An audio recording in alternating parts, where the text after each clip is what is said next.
Hello kay Spycat at Glenn Haso. Salamat sa inyong suporta mga kaprakti.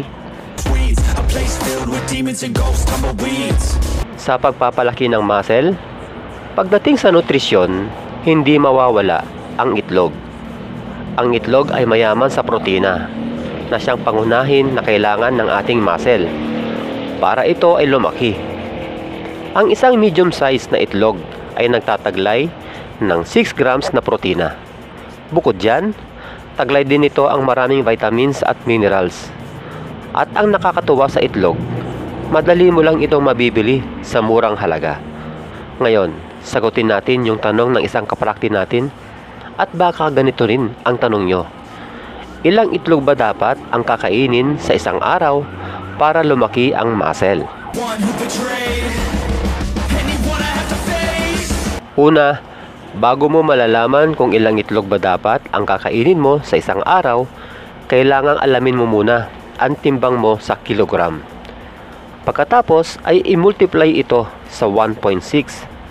At kung ano ang lumabas na sagot, ito ang total na grams ng protina na kailangan mo sa isang araw.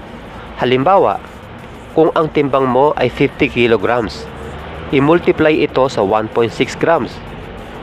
Lumalabas, kailangan mo ng 80 grams na protina sa loob ng isang araw. Dahil ang isang itlog ay may 6 grams na protein.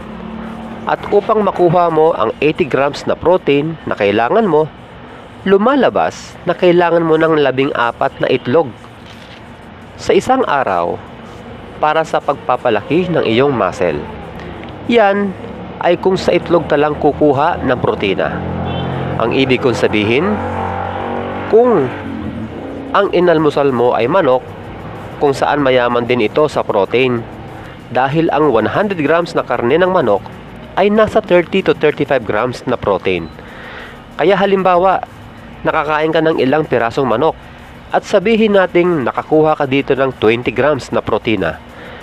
Ibig sabihin yan, 60 grams na lang ang kailangan mong protina para maabot mo yung 80 grams. At lalabas din na 10 pirasong itlog na lang ang kakailanganin mo sa araw na yon.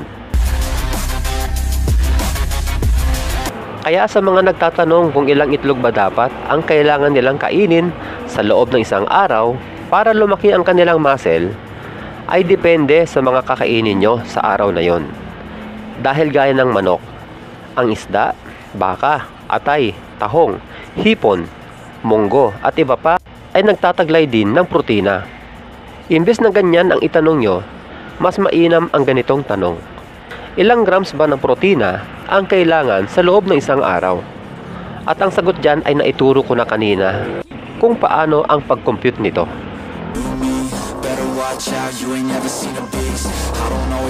Kung lean bulking ka o cutting, mas magandang kainin ang nilaga dahil mas mababa ang calories nito kumpara sa pinirito dahil mataas ang calories ng mantika.